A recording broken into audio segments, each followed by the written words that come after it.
when I look through this, I just didn't love the rest of the race. I mean, I have the 10 horse here, Charles J at 5-1 in second. I didn't feel like there were a ton of threats coming from the middle of the pack here. You have enough pace in the 6 and the 7 that both want to be forwardly placed as well with the 5. I think it sets up for someone to be able to storming late, and I think that horse is going to the number 2 Amplitude for me here at 5-2 at Saratoga's 12th race on Saturday. This is VSiN at the Track. Now here's your hosts, Mike Somich and Aaron Halterman. Welcome into VSiN at the Track. I am Mike Somich. He is Aaron Halterman, and we are back with another loaded weekend of horse racing. It's going to be all turf this weekend, Aaron. We've got the Arlington Million and the Beverly D going down at Colonial. We've got the Saratoga Oaks and the Sword Dancer over at Saratoga. Of course, we'll have our best bets. But before we jump into it, Aaron, it's a weird weekend for me. When it is Arlington Million weekend, as someone who grew up in the greater Chicagoland area, I used to go to the Arlington Million every single year with my father. And so I would go there and we would be on the drive. We would talk about the past winners. John Henry, the first winner of this race, the only horse to ever win this race twice. Talk about how the grandstand burnt down and the effort to build it back up so that they could host the Arlington Million that year. I got to see Star of Cozine, one of my favorite horses of all time in the Arlington Million when he was able to win it. So this is a race that I hold near and dear to my heart, but it's one of those situations where it sucks it's not at Arlington. Like, I remember going to this racetrack, and it was a beautiful, beautiful racetrack. And for those who don't know, Churchill Downs Industries, CDI, bought the racetrack. And because of corporate greed, they ended up shutting it down. They wanted this to be the new location for the Chicago Bears Stadium. That ended up not happening. And they moved this race over to Colonial, a racetrack they also own, to keep the race, keep the name. But at the same time, it's a little bittersweet. I feel like a Hartford Whalers fan when the Carolina Hurricanes wear the Whalers jersey once a year, right? It's just one of those situations where, like, you're just rubbing it in at this point. Yeah, what an opening. I'm so happy to be here with you today, Somich, to talk about this depressing, but obviously a topic that makes sense. And, you know, I was doing videos for racing dudes, you know, and previewing this Arlington Million, and I was like, it just doesn't feel right. You know, it just doesn't. It feels terrible. You get a little bit depressed. I went on the same kind of thing, like a minute, like, diatribe of like, oh, this race is, I still love it because I remember it when it was at Arlington. It was Arlington Million. So you kind of, like, half of you wants to be like, hey, let's talk about it. It's still around. That's great. And the other half of you, when you turn on Colonial Downs and you're like, really, they're running the Arlington Million at Colonial, it's depressing. And like I said, it was one of our better venues as far as just a beautiful facility, and it was such a good day of racing there too. It was always a lot of fun. So look, it is depressing. We can't get around it. It was a great place for a lot of people, and I feel terrible for everybody that called Arlington their home. And I don't think they're calling Colonial their home. Let's put it that way. No, probably not. So just, you know, I love Arlington. Go back, watch some old Arlington Millions on YouTube. Check it out. Watch that first race with John Henry winning, one of the closest finishes we've had in a long time in this race as well. And it was a beautiful track, so it's a bummer that we don't have it around anymore. But that being said, Aaron, let's talk about some positive things that happen inside horse racing and what we'll cover this week here on VSiN at the Track. We're going to talk a little about Sierra Leone and the Whitney, and the fact that I may need to look deep inside myself and decide what to do with this horse. Deterministic was awesome in the Fourstardave. It was unfortunate because Intellect also awesome. Looking forward to talking about that one. And Seismic Beauty wins the Clement Hirsch over Copian down at Del Mar. Looking forward to talking about how you felt the race flow may have affected things there. And then we'll go back to the negative a little bit. We did have some issues around the stewards at both Del Mar and Saratoga. We'll give our thoughts on what happened there and whether or not we agree or disagree with the two disqualifications that we did see. But let's start out here with something positive in Sierra Leone. Possibly the best older horse going now. I was really impressed with this race from Sierra Leone, something I have not said a lot in the past. We had a rabbit entered, so for those of you who don't know, a rabbit, a horse that is intentionally supposed to heat up the pace. Well, the rabbit missed the break, and so it was Mama's Gold kind of by herself or by himself on the lead there. Then the rabbit comes and injects a little more speed into it, but they went 47-111, not that fast, to a half mile and 6 furlongs. Fierceness gets a great trip right behind both of them. Kind of feels like the rabbit didn't work, but Sierra Leone's still good enough to get the job done from not as far back as he has been in the past.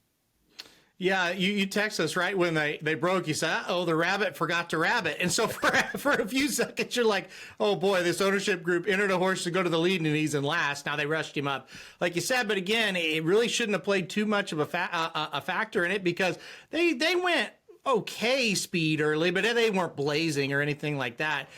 Look, I think there's two stories to this race. I think the number one story you got to talk about first is Sierra Leone was fantastic in this race. He ran a very, very good race, and you got to give him a lot of credit. He's back to top form. It took a while, but he's back. And listen, he won the Breeders' Cup Classic last year. If he's in this kind of form, he can do it again. So that's kind of that story of it. And the other story is fierceness. And you mentioned how the rabbits were doing their thing, sort of, but fierceness was well off the pace. He was sitting a great trip. Fierceness turned for home, and by my estimation, was ahead by about 3 lengths. And I was watching with my wife, and I said, this race is over. Fierceness is gone. You can't catch him when he runs this type of race, because there was really no sign he was not going to run well. I scaled back, Somich, to look for Sierra Leone, because that's the only horse I was worried about. And I saw him, and I said, uh-oh, he's running. It might get close. I still like Fierceness. I scaled back to look at Fierceness. He's not in first anymore. In 2 seconds, he went from first to off the board. I don't know why he quit. I don't know what this horse's deal is, but he's just one of those horses that is just maddening. And when that happened, you knew Sierra Leone was going to win. He was the only other option at that point. Yeah, I liked White Barrio a little bit. He was trying to make a move on the outside, but was really going up and down by the time they got into the stretch. But, Sierra Leone, again, roses, all the flowers to Sierra Leone. Phenomenal effort, huge effort, very reminiscent of the Breeders' Cup Classic he won. However, they went 22-44 to the opening half in the Breeders' Cup Classic. They went 24-47 to the opening half here in the Whitney. And Fierceness essentially went like 24 and change, 48 and change, maybe a little under 112 for his own personal 3/4 of a mile there. That's a pace that he should be able to run away from Sierra Leone with, and he just was unable to. You mentioned how maddening this horse can be. We saw the race on, race off pattern from him last year. It felt like he had gotten past that, but it clearly is still an issue. You have days where he just decides not to show up, and that's really tough when you're getting a horse that's consistently bet to around even money, because it's 50-50 shows up, and then if he does show up, is he going to win? Is he good enough? That's the other aspect of this that has to be taken into account. What do you do with Fierceness moving forward? Is it a situation where it's like, hey, I just don't trust him anymore, I'm not willing to put him on tickets? Is it a situation where the price has to be right? He won the Breeders' Cup Juvenile at 16-1. I doubt we get that in the Classic, but you're not even money anymore, I'll tell you that much. It's a great question, and I think it's a question as gamblers we've been asking for over 2 years now. What do you do with him? Because you mentioned it. When you write this horse off and you say, he's cooked, like I just can't do it, that's when he shows up and runs a race. And to be honest, and what makes him so kind of just mind-boggling or maddening, let's say, when he runs his top race, he can beat anybody in the world, right? And so that's the problem. You said, hey, if he shows up, is he still going to be able to win? Yeah, usually he can. But that showing up part, and look, here's the deal. It's one thing to bet on a horse and you run a really good second or a really good third, and you exit the race. You go, you know what? He tried or she tried, and we did everything we could. It's the worst feeling in the world when you bet on a horse and they're nowhere to be found, right? And that's what he does. And so I think just going forward, never put him in a position to where he has to win for you to win, right? Put him in spots where, like, if you're going to use him in a pick 4, pick 5, have a couple other horses with him. I don't even care if it makes sense from a value perspective. He's just that kind of horse at this point. Just kind of include him in some stuff. Make sure whatever you do, do not have your bets relying on him, because it's clear, hey, maybe we thought this was over. It's not over. He's back to being inconsistent. Well, and that's the toughest part from a ticket structure perspective, right? Using Sierra Leone and Fierceness, the two favorites in that race, were clearly going to be the two favorites, was really bad ticket structure, no matter how you slice it, because you're getting a 9-5 and an even money shot in a leg. Like that will lose you money long term if you play the two favorites and as the two horses in a pick 4 or a pick 5. But it's hard to say, okay, I'm just using Fierceness, because there's that situation where he just runs like he did on the Whitney day. And it's hard to say I'm just going to use Sierra Leone because he's rolling from the back and there's this trouble issues that you get. So it's going to be mind-blowing moving forward. I am very interested to see what the price on Fierceness is going to be moving forward in some of these big races as well, because the talent is there. He just takes days off. There's really no other way to put it there. And you mentioned, you'd rather have him show up than not show up at all. I'm the other way around, and that will lead us into the second race we want to talk about here, and that was a very nice win by Deterministic in the Fourstardave. I'm gonna be selfish. I picked Intellect. I am still not over Intellect running that well and losing. The horse was forever back, 6-7 lengths back, makes this massive move. The first, second, and third place finishers the whole way around finished first, third, and fourth. The only horse that closes any gap was Intellect. But Deterministic ran his best race of his life at a mile and able to hold off Intellect, who was flying late there. What do you make of Deterministic's cut back? Is this a Breeders' Cup Turf mile horse? Is this a horse that's going toward the turf? Because longer was better for Deterministic before last Saturday. He looks like a miler to me after watching that last race. If you watched last week, we talked specifically, if I could talk, about Deterministic and Spirit of St. Louis. And we both kind of said, I'm not sure Spirit of St. Louis is a miler. Deterministic, maybe. Out of the two, that's the one that you may want to play. And boy, your horse Intellect, I don't think the horse could have ran much better. I thought he was really, really good. He kind of sat off the pace like we thought he needed to do. He came with a huge run. Deterministic was just fantastic in this race. I think it's really a situation where Miguel Clement, who took over for his father after he passed away, listen, Christophe Clement was a great trainer. I just feel like Miguel Clement has brought this stable right now to a different level.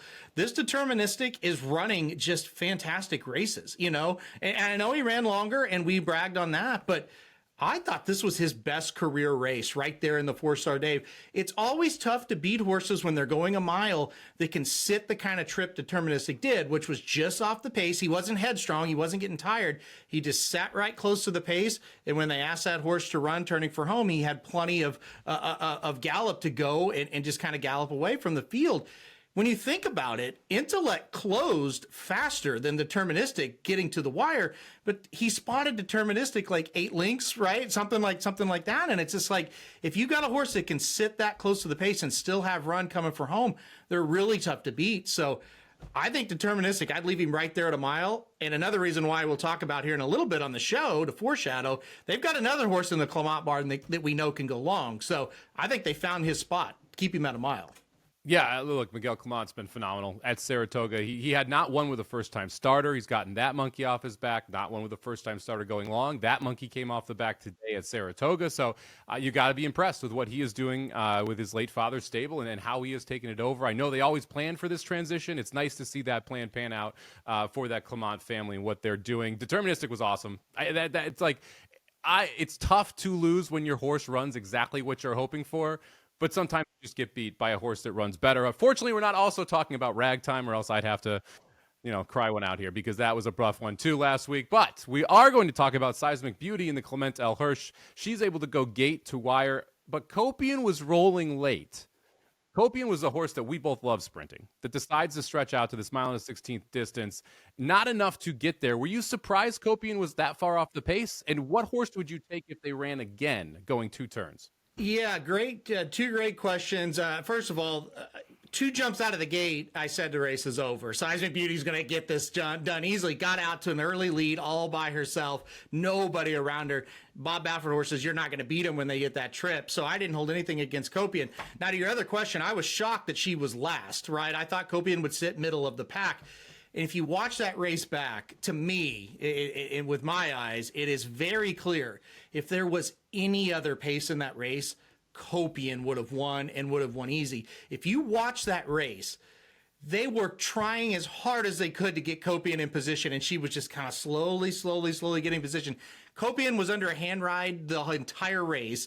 She just had no chance to win because the horse that was too far in front of her just didn't slow down. And so, but still, Copian was making up ground. Then you also look, Seismic Beauty got a 110 buyer speed figure. That's huge. Copian got a 107. If you would have told me before the race Copian is going to run a 107 buyer, I would have said, yeah, she won by like 6, right? Yep. So she was fantastic in a race that has more normal pace conditions, which is probably what you're going to see in the bigger races moving forward. She's the one you want out of that race.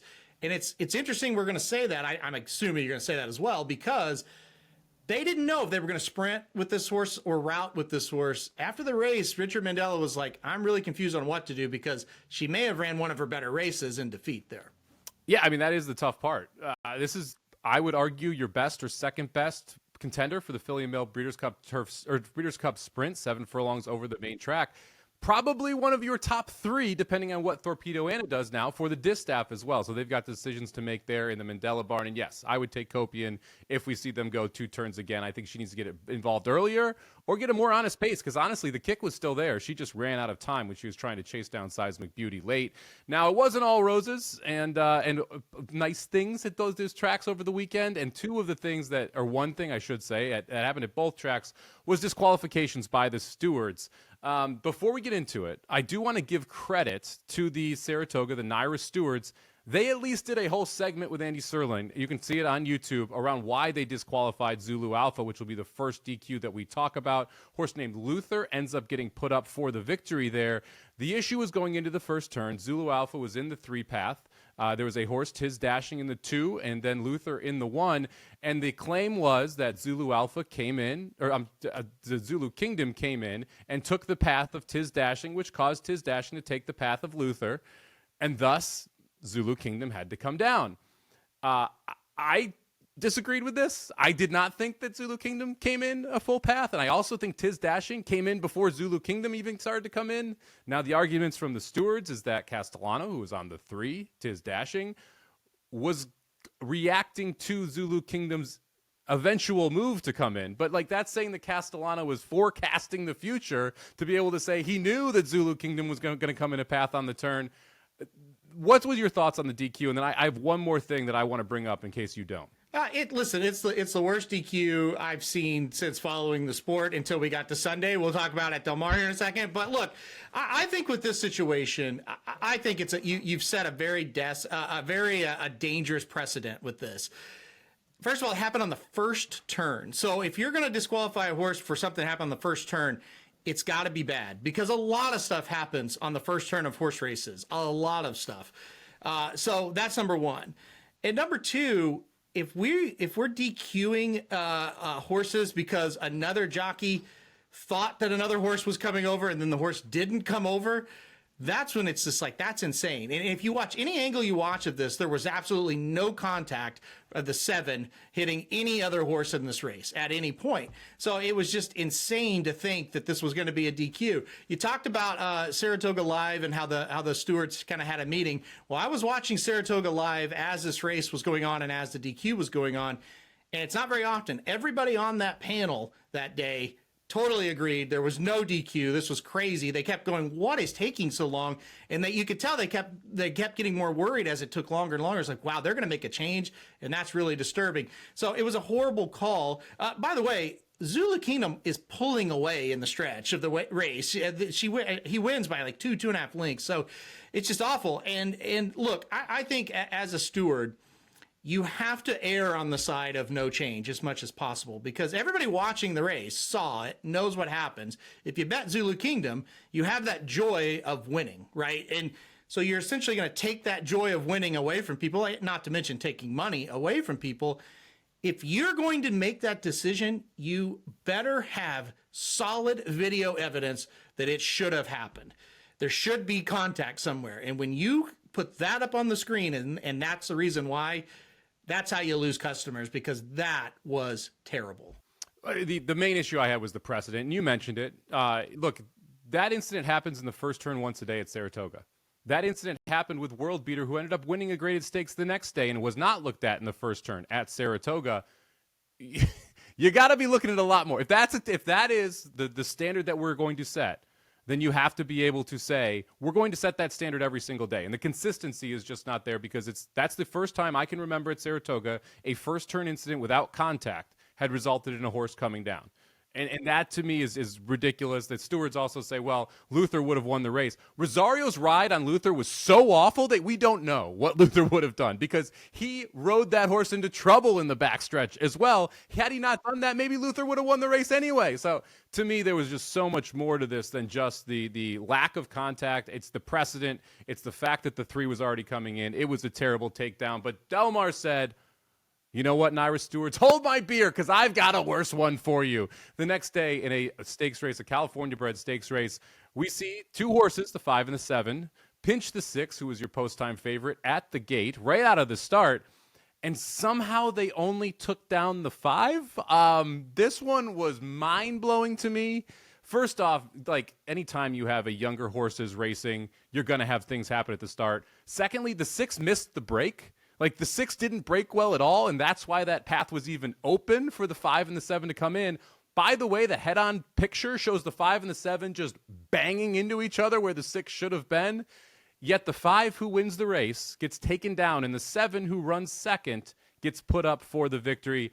I thought this one was inexcusable. This is both or none. You cannot take just one of the two down. Now, the 6 did clip heels with the 5. You know why? Because both the 5 and 7 came over. It's 2 or none. End of story, and it should be none. Yeah, I mean, you summarized this one well. This is just baffling. First of all, a DQ out of the gate. I mean, that hardly ever happens, and it literally never happens in California. Ask Bayer in the Breeders' Cup Classic. One of the only times where I thought they should have DQ'd out of the gate, you take a right-hand turn, you knock off all the field. We're not going to get into that, though. This happens 100 times a day if you watch racing, right? I mean, you see this happen a lot. Like you said, the 6 breaks a half step slow. The jockey tries to rush the 6 up, and then the hole closes. Tough luck, that happens all the time. Break better. I mean, come on. We had a friend who, so it came in 5, 7, 3. We had a friend that needed the 3 bad to keep alive in a pick 5. So we're all in a group chat, right? And at first we're all laughing because it's like, this is such a stupid, inquiry. Same kind of situation though. It keeps going and going. And our friend is like, is there any way they're going to DQ the 5 and the 7 here? Because clearly when you watch the replay, what you said is 100% accurate. No change is what any sane individual would do. However, if we're going to get stupid, the 5 and the 7 both have to come down.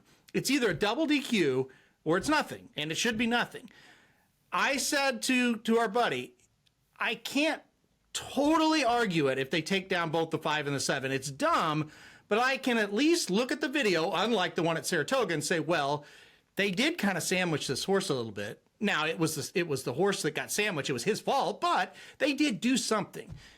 When they just took down the 5, we just exploded. We were like, wait a second. 2 horses sandwich one, and we take down the winner and put the second one up. This is insane. And it was just like, I cannot believe they just did that. Insane. In a 10-minute review, not one time did I think, well, maybe they'll take 1 down. Never even entered my mind they might just take 1 down. The fact they did was just mind-boggling. And again, they show the drone shot. It's like, well, the 5 did clip heels of the 6. That's great. The 7 also created all of this problem. I would be willing to bet they would have taken both down if the 6 ran third. I think because the 6 didn't run third, they only took 1 down, which is, by the way, terrible. That should not be the reason to do something or not do something. But it was a mess all weekend with the stewards. I will say in the Manitoba Derby, they at least got it right there. Good job by you, Canada. Correct takedown up there in the Manitoba Derby with the 7 coming down. I had the exacta that then lost, but hey, what can you do? It was the correct takedown up there. So I want to give a shout out to the stewards because it's not every time. Like, I don't always say they shouldn't take a horse down. I think that there should be a clear precedent and consistency, and that's something that we are currently missing here in horse racing. Enough of the DQ talk, though. That consumed horse racing Twitter over the weekend, so we had to at least touch on it here.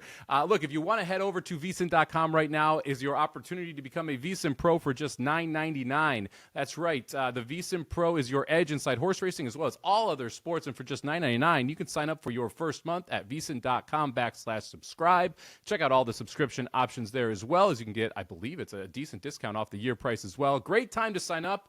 The college betting guide just came out as well. So if you sign up now, you can get both the NFL and college betting guides to prep for this year's NFL and college seasons. Now, Aaron, let's head out to Colonial for the Arlington Million Stakes card. You got to love it.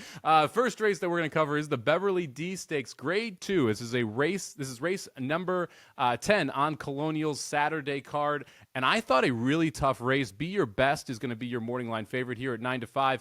Be Your Best scratched out of a race at Saratoga to run here. I think that was a good decision. Probably your speed, although Beach Bomb on the outside may try to say something about that. What do you make of Be Your Best chances here as your 9-5 morning line favorite? Yeah, I agree with you. I was hoping she would run here and not up at Saratoga because I didn't like her as much at Saratoga. I do like her here, and you kind of mentioned the reasons why. So I don't have to talk just a whole lot on this because I do really think Be Your Best is the speed, and she's drawn inside of the other speed that you mentioned, right? So I do think it's kind of a two-horse race between the 2 and the 3, and I say that because I just see a situation where one is going to get the lead and one might be sitting a little bit off, and they might just be able to control this thing all the way around. But when you look at Be Your Best, and that is who I'm going to pick on top, is the number 2 Be Your Best. This horse in these types of races, she's been really tough, over the last year and a half. She won the race at Gulfstream, the Pegasus Filly and Mare Turf, kind of the same type of field she kind of beat out in Southern California out at Santa Anita as well. I think Safi Joseph, the trainer, has found really good spots to run a horse and Be Your Best too. I don't think is the absolute top tier elite type of filly on the turf, but those they're not even secondary races. They're still grade 1 races, but they're kind of secondary grade 1s. I know that doesn't make a lot of sense, but that's kind of just how I look at some of these that she's been entered. That's her game, man. That's where she really wins. So I think she controls the pace here, breaking inside of that other speed. I think she takes them gate to wire. Yeah, I think Be Your Best is really tough in this spot. I'm not going to play her on top because of the price. She's 9-5 on the morning line. Beach Bomb, the speed, other speed, quote unquote. I'm going to say quote unquote speed on the outside. Not really speed. Was in the lead in a 51-second half mile. In the lead or close to it, 52-second half mile, 50-second half mile. Be Your Best way faster than that. So I just don't see her pressing Be Your Best. I do want to take a little bit of a shot at a price here because I do think Be Your Best ends up at 4-5, 3-5, somewhere in that range. And I'm going to go to the number 5 horse, Spanish Eyes, in this spot for Brendan Walsh. Third off the layoff, third time in the U.S. is a 4-year-old that got better second start, and I like the fact that they're aggressive with this horse. It's yet to win. She's yet to win here in the U.S. Finished 4th at Churchill on her debut. That was from the rail and really got boxed. Like that was a rough trip for Spanish Eyes. Second time out was 5th of 5 horses for the majority of the backstretch and the forestretch in the grade 3 race over at Delaware. No real pace on. She was able to close into it, ends up just missing by a head that day. I think Spanish Eyes is actually your second fastest horse early in this race. I think she's the one that has the opportunity to run down Be Your Best late, and I'm going to get the price here. I'm going to get 9-2 easily. I think I'm getting more like 6-1, maybe even a little bit better than that on Spanish Eyes. So I'm going to go for a little bit of a shot here, take the 5 Spanish Eyes on top, Aaron. I like that pick a little bit. I do agree. Kind of I wouldn't really call it an unknown, but just kind of a horse that we think can get better. I think a little bit as well when you look at this horse. I kind of thought the same about the 6 Devay Day a little bit, but I kind of would prefer your horse if you're looking alternate horse other than the 2 because of what you said. I just think the trip tends to look on paper a little bit better. Kind of you could sit outside, but I mean, it's a 6-horse field, so you're not going to get hung wide even if she's outside a little bit of a couple of other speed horses. So I actually like that one as well. I would think like 2-5-3 straight is really kind of how I looked at it. You kind of have to play it like that because there's just not that many horses. And it's a little top heavy. I mean, a couple of these other ones, I would be really surprised. So yeah, I kind of agree with your thoughts here on this one. Yeah, and I should mention Charlene's Dream as well, the 4-horse, who has been forwardly placed as a 119 time form for early speed. Maybe she's the speed of the speed. Duvet Day needs all of it to set up if she's going to be able to roll on late. And the thing that I have against Duvet Day here is just long term, she's not put up a buyer that makes her competitive. She ran a 92 last time out, but that was in a second place finish to pin up Betty. But prior to that, she'd never run a 90. And like buyers aren't end all be all, but we're talking about, 10 races in the last 2 years, and she's not been able to eclipse that mark. It's the same reason why I'm kind of against Beach Bomb, who's had a really nice trip, going really slow on Saratoga's yielding course to pop 100. Prior to that, her best was 94, and that was when she ran 8th. That wasn't in a spot where she'd won. So to me, I don't think that the buyers tell the full story with the 3. I think they do with the 6, and so I'm willing to take a little bit of a shot here, see if we get an improvement from the 5 Spanish Eyes here to get her home at a decent price. Aaron going with the number 2, Be Your Best, who is a deserving favorite and not a horse I would be leaving off here if you're playing any pick X's at Colonial this Saturday. Moving along to the 11th race here on the 9th of August, the Grade 1 Arlington Million. Phenomenal race here, $1 million. And as much as I don't want to start with this, the headline's going to be Mystic Dan trying the turf. Right on the rail there, Kentucky Derby winner, going to go to the turf, see what he has got there after, won the blame on a very lucky ride, beat Antiquarian, and then just couldn't handle Mindframe and Sierra Leone in first mission last time out in the Grade 1 Stephen F. Foster. Spoiler alert, I have no interest in betting Mystic Dan in this race, like not even a little bit. I think it's free takeout. Any interest in Mystic Dan? And if not, who you got on top here? Well, I will say this about Mystic Dan. I think it's if you're going to try it, I think this is a good spot to do it. I mean, because it's Kenny McPeak. You're not going to try an allowance. Like, he's going right to the big dog. So this is a pretty good spot to try it for Mystic Dan, but I'm kind of with you. What this feels like to me is, okay, I think we know we're not good enough to compete with that classic division. Let's see if he takes to the turf, and maybe we'd have a better shot in here. But I'm with you. I'm kind of against him in this spot. Look, I never picked this horse to win, and I'm going to pick him in this race because I just feel like the number 8 Integration, who, hey, honestly, when he's in Grade 1 races, I viewed him as free takeout in the past as well, Somich. I just do not like this horse when he gets up against the higher graded horses. But this is not the strongest Grade 1, so that's number 1. And number 2, I think he's finally going to live up to kind of the hype he's had for a couple of years. His last race there at Saratoga in the Manhattan was very good. He got beat by Deterministic, who came back to win, obviously the Fourstardave that we talked about. And then he got beat, he beat Far Bridge, who came back to win the Bowling Green, and we're going to talk about him in a second as well. So I went number 8 Integration on top. When you look at these horses he's facing, he is better than these horses, and he should beat them. But can he actually win a Grade 1? That's the question. Well, I will agree with you in all of those points except for one. He is better and should beat every U.S. horse in this field. I'm not so sure he's better than number 5 Cairo, who was shipping in from Europe, was in the Grade 1 Queen Anne last time out, got a 1:16 time form at Ascot, was 100-1, but ran third, a very good third. The race prior to that finished second in a Group 2. The U.S. stock is not good here. Let's just be honest. Like, there is not a lot from the U.S. I don't think it takes a B-plus European to win this race, and I have got no interest in Integration at 9-5, 8-5, 7-5, whatever the off price is. Hard pass for me. If he was 3-1, 4-1, like we've seen in those past Grade 1s that you've referenced, okay, sign me up. But this is a horse that has run second in 3 of his last 4 starts. His last win came in a Grade 2, which was a very weak field, limited liability, a horse that we make fun of for not being able to win, ran second in that race.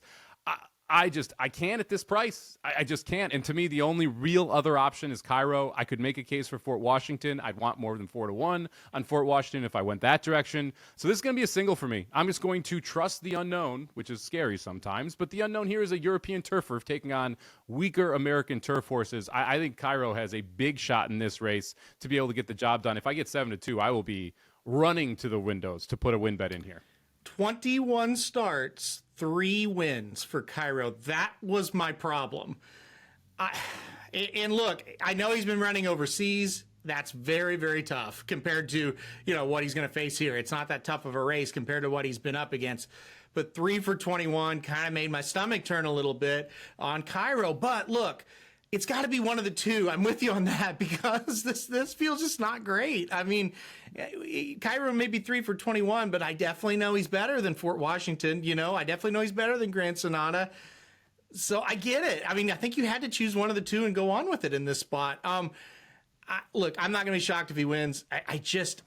I wanted to do it, but I just kept looking back and saying, boy, him and Integration are a lot alike. He's a European Integration. He runs okay. He can't win. Same with Integration. So I don't know. It's one of the two. It has to be.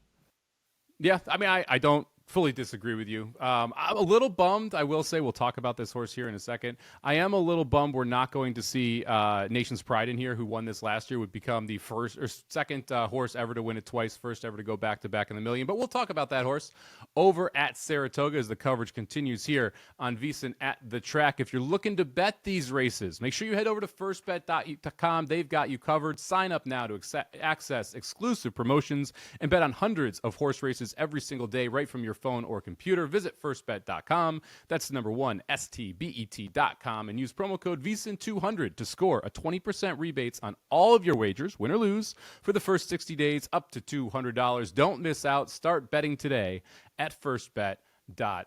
And with that, let's head over to Saratoga, and specifically the Saratoga Oaks Invitational. Grade 2 on Saturday. Race number 9 draws a interesting field of 6 here, as your favorite is going to be all the way on the outside. You've got a Chad Brown turfer on the inside, and Opulent Restraint. Where are you going on top here in the Saratoga Oaks Invitational? Well, I'm going to apologize in advance, but I am going to steal your horse here. So the last time Opulent Restraint ran, she ran against a horse named Nitrogen and finished third that day and was almost ahead of Nitrogen and almost ahead of the eventual winner, Fione. They all kind of finished in a blanket.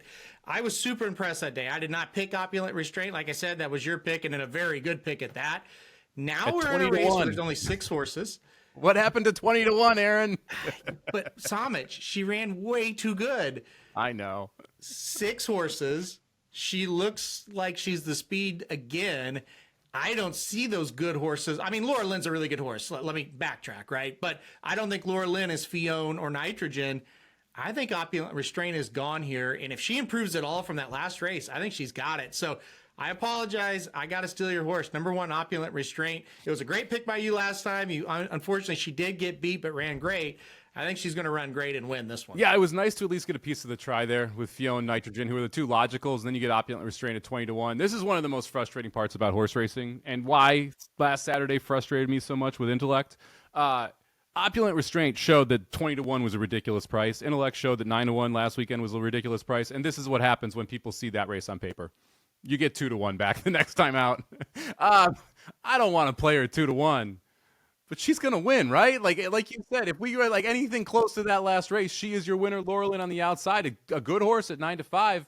But Opulent Restraint, I would argue, is the better of the 2 horses. And there is no one that can go with Opulent Restraint early. Oh, yeah, you drew the rail, too. Like everything that could come up roses for Opulent Restraint came up roses, including by Joel. Hello, Flavian. That's right. Upgrade from Joel Rosario to Flavian Pratt aboard as well. You cannot even... It's hard to articulate how big of an upgrade that is in my eyes. So losing Joel, picking up Flavian, Lone Speed, to me, this is a very, very simple top pick. I do like Opulent Restraint there at 2 to 1. I do want to give some love to the number 3 Go-Go Boots, though. You talked about Miguel Clement. What a wonderful job he has done. Bobby Flay purchases this horse from Europe. Yes, that's right. The famous chef Bobby Flay, big time into the horse racing world, buys this one, ships it over, gives it to Miguel, and they decide to show up in this spot here, the Grade 2 Saratoga Turf Invitational, with a horse that ran at Ascot last time, ran a good 4th with William Buick aboard, has competed in these consistently in group stakes over in Europe over that last 3 races. I think Go-Go Boots has a better chance than Laurelin to pull off the upset. So I like the 1-3 exacta. I do like Opulent Restraint on top, but I think Go-Go Boots has a shot here. Yeah, we see these races pretty similar, at least so far, because I was with you. You kind of look, it's like, okay, well, we don't know what that horse is, right? May not be that good or may be very good. And like you said, Miguel Clement gets his hands on it. What's he going to do with this horse? Can he move the horse up? Does he even need to move the horse up? Is the horse good enough to just come over here and win? All questions we just don't know the answer to. And like we kind of talked about, this is not a weak field by any stretch, but there's not like monsters in the race, right? So if this horse is good, she'll be able to compete. One other thing I wanted to mention, you said Flavian Pratt gets aboard Opulent Restraint. Flavian Pratt was aboard the winner in that race we talked about where Opulent Restraint was third. He was aboard Fione. So, and obviously he'd be on Fione again if she was here, but Flavian Pratt knows about this horse. Flavian Pratt's been around this horse before. So he definitely, I'm sure when they were kind of talking about entering this horse, I would have to think Pratt said, that's one I want to get back on. So again, I totally agree with you. It's a great, sign that Pratt's here. And also Go-Go Boots is very interesting. And you talk about jockeys that are on fire. Jose Ortiz having a great meet here at Saratoga as well. So if you're going to play the 1-3 or even play the 3-1, you're getting 2 obviously very, very good jockeys. Yeah, a little surprised it was Jose Ortiz. Miguel Clement, I should say the Clement stable didn't use Jose Ortiz all that often. Christoph, specifically his father, Miguel, this is going to be the second time he's used him. So interested to see if that is a budding relationship. And on the Pratt Opulent Restraint trend there, Only stakes win of Opulent Restraint's career was with Flavian Pratt aboard, then rode this horse to a 4th place finish in the Grade 3 Florida Oaks, where it lost to Nitrogen. So it all kind of comes back around. Number 1 Opulent Restraint for me in the Saratoga Oaks Invitational. Number 1 Opulent Restraint for Aaron in the Saratoga Oaks Invitational. Let's head one race further. The Grade 1 Sword Dancer from Saratoga, race number 10, 1.5 miles on the inner turf course here. And last year's Arlington Million winner, Nation's Pride, is back at it here in the United States. Ships over for Charlie Appleby, one of 2 Applebys in here. And William Buick has decided to take the flight across the pond and ride Nation's Pride here as well. Aaron, let's kick it off to you first. Are we beating Nation's Pride here, or is this another favorite we're putting in the belt? Well, I have a feeling this is where you and I will go our separate ways, because I don't think you're going to pick Joel Rosario. So I listen. I think we're going to beat Nation's Pride with the number 6 Far Bridge. What? Listen. No. Listen. Get out of here. Okay. All right. I knew you were going to say that, right? So look, he is in his best form ever right now. You can't argue that. Talking about the horse Far Bridge. Yeah, I didn't know. Were we talking Rosario, or are we talking not talking Far about Bridge? Rosario. I will say he hasn't been awful this meet. Okay. Now we're talking about Rosario. Yes. He hasn't. I don't feel great, but he hasn't been awful. He knows the source. He's rode the source very well. You got to give him credit. I just look at Far Bridge and like, man, he was always a pretty good horse, but this horse is really, really good right now. I don't really care about the win in the Bowling Green. That was a paid workout for him, but at least he made it look like a paid workout. He won that race like a really good horse should win it. His race 2 back in the Manhattan, I mean, you look at that, Deterministic comes back to win. We already talked about that. He only missed by a narrow margin. He got 3rd. Thought he ran really, really well. He's primed and ready. He got him back in absolute top form. I don't trust Nation's Pride. I'm not sure he is in top form right now. I trust Far Bridge in this spot. If Rosario gives him the right ride, and listen, the right ride for Far Bridge is pretty similar to what we saw Deterministic do last week. Get him up towards the front and then let him do his work when he gets turning for home, but get him in that position. If he gets him there, I think he'll be tough to beat. So give me Far Bridge. I'm going to make this really simple for you. When William Buick ships in, you bet the horse. It's at Saratoga, especially when William Buick flies across the pond for an Appleby, that horse usually fires. So I understand, hey, maybe he's not as good as what we thought 2 years ago when he shipped over. This is a very good horse that's won some very big races on United States turf courses, has run here at Saratoga and run well here at Saratoga, and Buick made the trip. And I am getting 3-1 because there's a Joel Rosario horse who, by the way, let's just talk like, again, I'm not buyer end all be all. Nation's Pride's buyers are better. Like his top level 104 is higher than anything that Farbridge has ever put up. He's got a 103 in last year's Arlington Million, ran a 100 in the Manhattan. Farbridge ran a 101 last time out. Prior to that, it's a bunch of high 90s, and that's kind of where we've been living. So to me, I would much rather take Nation's Pride here. And I'm going to leave Farbridge out of the exacta. I will take the other Appleby here in second. El Cordobes, we'll go with that. Shipping over after with William Buick had been riding him, and so this is to me the easy reason why you take the 5 over the 1 because Buick's here and he's riding the 5. But you get Flavian Pratt aboard the 1, and Appleby generally very good when shipping these horses over. I don't think he ships both if he doesn't think both have a shot to win. I think it's just between those two on the top spot. I thought it was odd, and you mentioned it a little bit. Nation's Pride won the Arlington last year. I thought it was odd that Appleby sends 2 horses over. We have 2 big races, and he puts both in the same race against each other. I thought that was very interesting. You would think he'd split them up. One would go to Colonial and one would come here. So, yeah, it was a little head scratcher to me. I'm with you. Like, I don't think this is really a complicated race. It's one of the Applebys or it's Farbridge. And where the complication comes in, you can't play all 3 of them, right? Like you've got to pick one and go with it. And so that's kind of the thing. But yeah, I mean, look, the Buick situation, William Buick coming in is obviously a great sign, the number 1 sign, but he doesn't always win. And I don't know. Nation's Pride at times has been disappointing over here. Now he's got some big wins for sure. Now I'm not arguing that. At times he has been a little disappointing. He hasn't ran in a while. Like he's kind of been up and down. So I don't know what the actual odds will be. I'm guessing Nation's Pride is going to take a lot of money.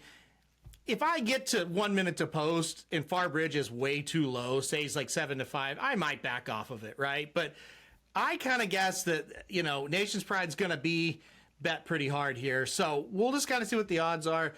I'm with you. If you're going to pick one of the Applebee's, I do think it is Nation's Pride to take. I'm just going to go with my boy Farbridge. He's in good form, man. I like rooting for Miguel Clement as well. So hopefully we can knock him off. Crazy price. Anybody in here that you like at double digits that you think can run into the try, the super, or anything? I think El Razine is the horse that could hit the try. There you go. Good pick. Well, now we can agree. You said it last time. You thought El Razine. Well, you picked El Razine to win because you can't pick Rosario. So you were wrong, but you were right in the fact that El Razine did run a very good race. So I took note of that. And I said, bad pick by Somich, just awful, but the horse ran well. So keep that in mind for when that horse might be able to help you. No, but all seriousness, El Razine's getting better and better. He kind of just has that running style where he's going to drop back and pass some tired horses late. And I think, like I say, he's getting better. I think he could get second or third in this spot for sure. Yeah, I do too. 15-1 on the morning line. The Bowling Green last time out was the first out in a while. First out in the second half of a 4-year-old season. The sire's English Channel. We know English Channels get better over time. Now you're getting second off the layoff, second out, late 4-year-old season. 2 times that you point toward improvement. Had really no chance in that race. Was 10th in a 4-horse. Was 4th in a 4-horse field, 10 lengths back.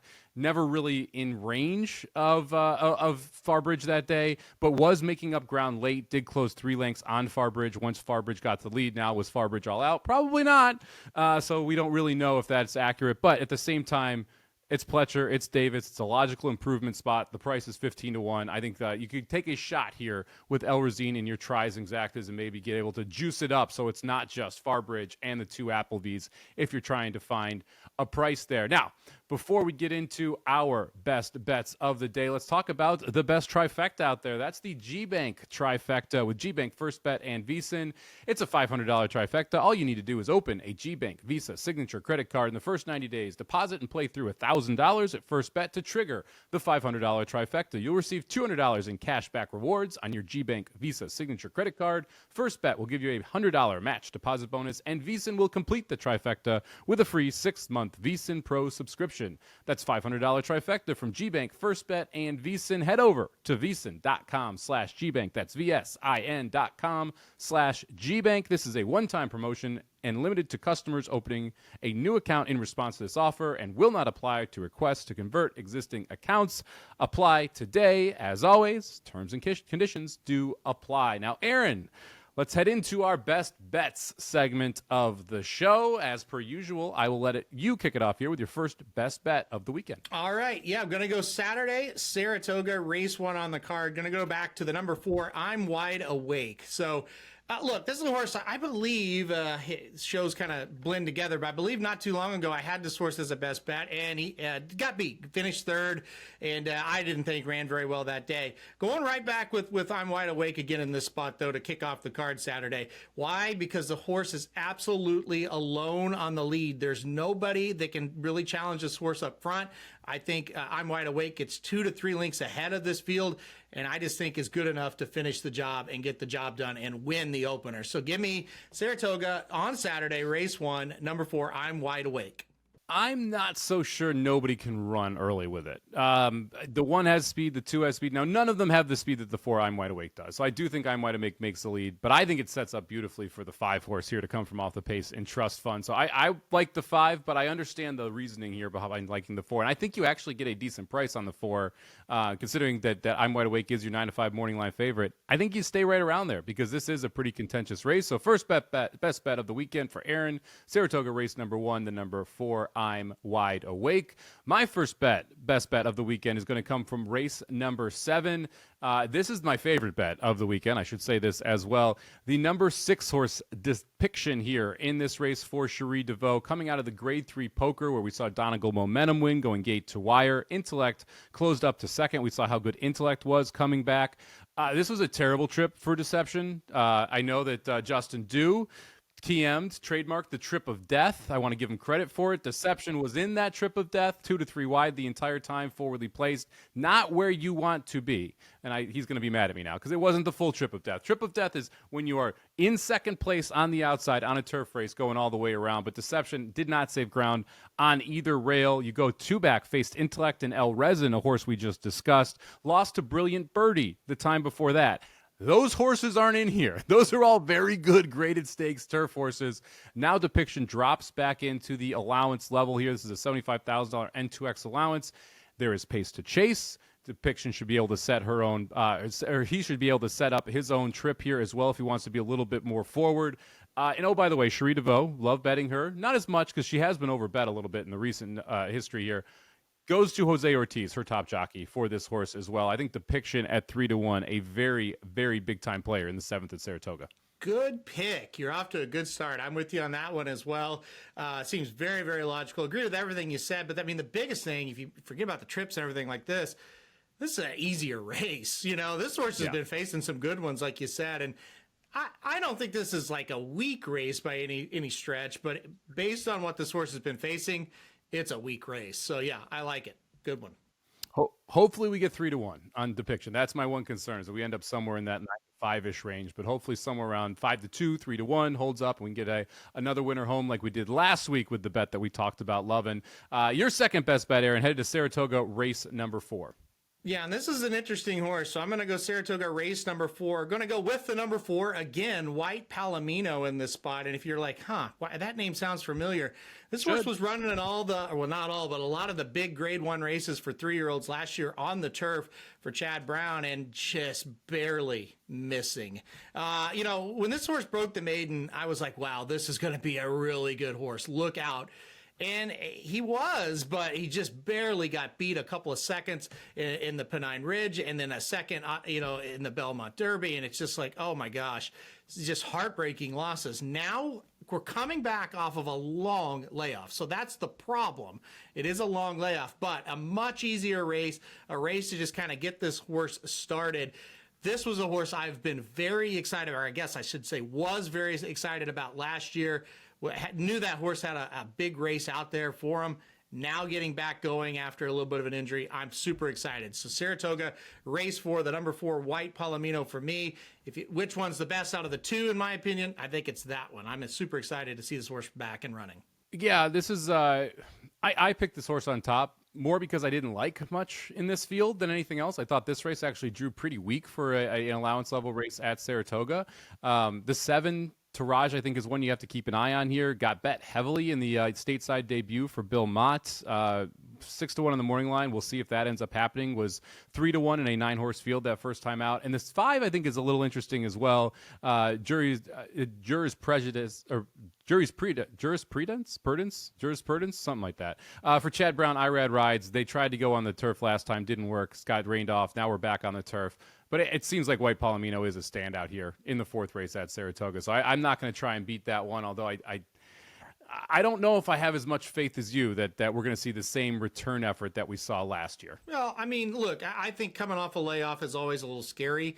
I will say this, when it's Chad Brown horses off layoffs, I'm less scared. When you look at his numbers, they're actually just a smidge better than his regular numbers when he's coming off of a layoff, especially longer ones. So he's just really good about getting this horse ready. I will say this.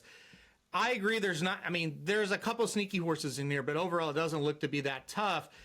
If White Palomino doesn't win or doesn't look really good, may have not come back from injury, okay, may just kind of be a horse to kind of forget about. I expect a really good effort. Now, sometimes you run really good at Saratoga and you lose.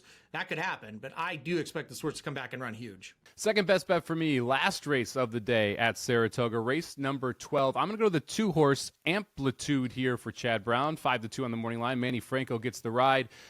This is, I talk a lot about post position, specifically on the Saratoga turf, and Amplitude is one of those horses where as soon as I saw this race run on June 29th at Belmont at the Big A, I circled this one for one I wanted to play back depending on where this horse drew. That was a mile and a 16th. Drew the 11 of 11 post that day. Broke poorly, was 12 lengths back. Kind of ended up with a not a great trip because of that. Now you get second off the layoff. Mile and an eighth, I think, hits this horse right between the eyes. Uncle Mo, the sire, smart strike on the bottom side. Huge Tomlinson number going the distance. Should be a little closer to the pace with the slower trip here and should save all the ground on both turns as well with Manny Franco. Another race where when I look through this, I just didn't love the rest of the race. I mean, I have the 10 horse here, Charles J at 5-1 in second. I didn't feel like there were a ton of threats coming from the middle of the pack here. You have enough pace in the 6 and the 7 that both want to be forwardly placed as well with the 5. I think it sets up for someone to be able to storming late, and I think that horse is going to be the number 2 Amplitude for me here at 5-2 at Saratoga's 12th race on Saturday. I think it's a good pick. I agree with the pick. I don't really agree that it's a best bet because they're New York breds in the last race at Saratoga going, on the turf. I love these races. I know you do, and I don't. Races. And normal people don't because they look at that and go, "Oh, New York breds on the turf to close the day at Saratoga. Where's the 15-1?" But I do agree with when you handicap the race, the horse looks loaded, right? I mean, the horse looks like should win the race, but again, I've watched it enough to know it could get a little bit weird. So, but no, I do agree with the pick. I think it's a good pick. Just it's one of those races. We'll see what happens. Yeah, like you said, the New York breds at Saratoga, Belmont, at Aqueduct, wherever it is in the last race, it usually gets wonky. It gets more wonky when they're sprinting. I will say that. Usually, at least the route here gives me some hope that it's not going to get absolutely crazy. But I do like the 2 quite a bit. Horse I stabled up after the last race now comes back in a spot that I think has the pace to chase. The gate is where I want to be. I want to be on the inside saving ground, so we'll see if Amplitude able to get the job done. Aaron, that's going to do it for us. Absolutely flawless episode here of VSiN at the Track. Hopefully you enjoyed hearing us talk about Saratoga, talk about Colonial Downs and the Arlington Million.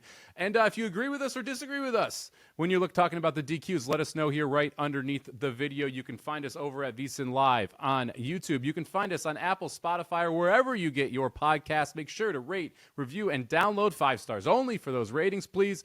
And make sure you check in for the midweek episodes. We talked about it on Tuesday. It was, Aaron. Is this the best Breeders' Cup Classic we will ever see? Is it shaping up to be the best in history? You'll have to check out the video or download the podcast to find out there over at VSiN at the Track on the podcast forum and at VSiN Live over on YouTube. Also, quick little shout out here. Quest for 14.2 million out now on VSiN's YouTube page as well. It's a documentary following Circa Survivor and the 14,200 entries that tried to make it to the end last year.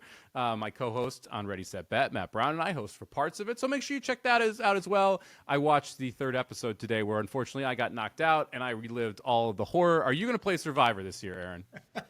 I might have to now that I'm kind of part of this a little bit, right? You might have to peer pressure me into it a little bit more. I'll have to check it out. I remember it happening last year. I didn't know that the show was out or anything yet. So I've been a little preoccupied today and yesterday, but still, I'll have to check it out. Yeah. And I will definitely check out the episode where you get knocked out. I may record it. I may, put it up on the mantle and save it for when I want to watch it, stuff like that. Maybe every day in the morning, just pop that on while I'm working. I think that sounds great. Look, everyone gets knocked out of Survivor for weird reasons. Last year, mine was because the 49ers kicker got hurt in-game, and they couldn't kick a field goal or an extra point. They end up losing by 1 to Arizona. It was painful. I had to relive it today. So now it's just top of mind for me. So I have to at least mention it. Hopefully nothing painful happens to you. No DQs and a lot of cash tickets at the track this weekend. Good luck with all your bets, and we'll see you next week.